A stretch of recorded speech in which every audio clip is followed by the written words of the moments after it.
अनि नमस्ते झोरले सबैजनालाई र म चाहिँ अहिले यहाँ ओडिसा झारसुगुडाबाट बोल्दैछु र म यहाँ किन छु भनेपछि हाम्रो यो ओडिसा भर्ती खुलेको थियो, त्यही भएर म यहाँ त्यो देखिनको लागि आएको हो।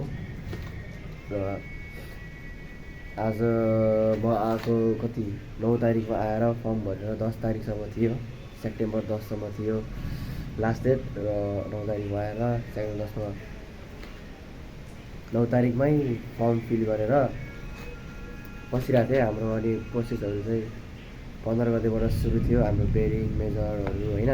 15, 16, 17 थियो र अहिले 15, 16, 17 बेरिङ मेजरमेन्ट अनि 1600 metre long jump, high jump अनि भाइभाहरू पनि सकेर नि आज लास्ट दिन आज भाइभा थियो।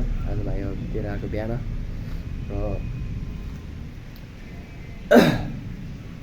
एकदम यहाँसम्म पुगेर एकदम खुसी लागिरहेछ होइन। त्यस एउटा अनुभव भयो है। हाम्रो यो चाहिँ के छ भन्दाखेरि क्यान्डिडेटहरू धेरै भयो अनि कोटा चाहिँ अलिक थोरै छ कि, त्यही भएर अलिक टफै छ भनौँ न। अलिक चान्स अलिक 50-50 छ भनौँ। अब यो मेरो उस सेक्सन कटेको अरे भनेर ओए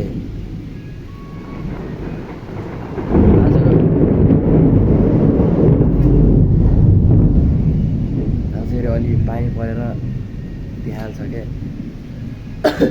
सिलेक्सन सुरु हुने दिन नै यस्तै पानी परेको थियो अनि अहिले सिलेक्सन सकेपछि नि पानी पऱ्यो।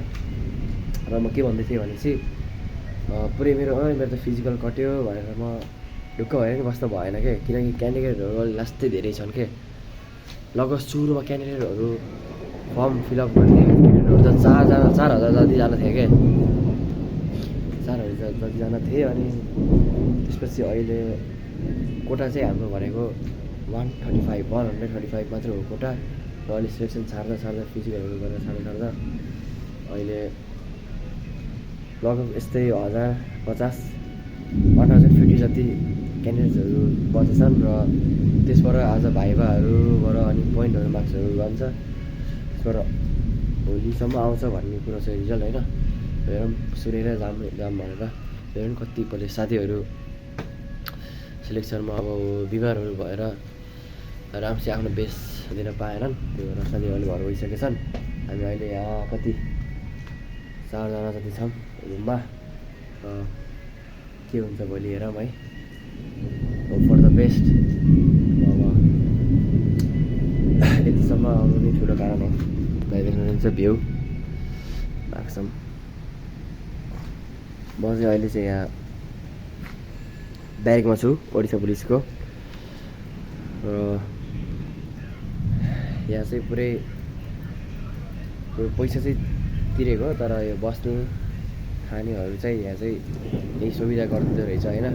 त्यो खुसीलाई बाहिर होटेलतिर बस्नु परेन भनौँ न। त्यही भयो यहाँ ट्रेनिङ गर्नेहरू होइन, आएर ट्रेनिङ गरेँ मैले, त्यही भयो। र यति भन्दै म राख्न चाहन्छु। र मेरो के कसो हुन्छ सुन्नको लागि स्टेडियममा चाहिँ गाइज। ल बाई।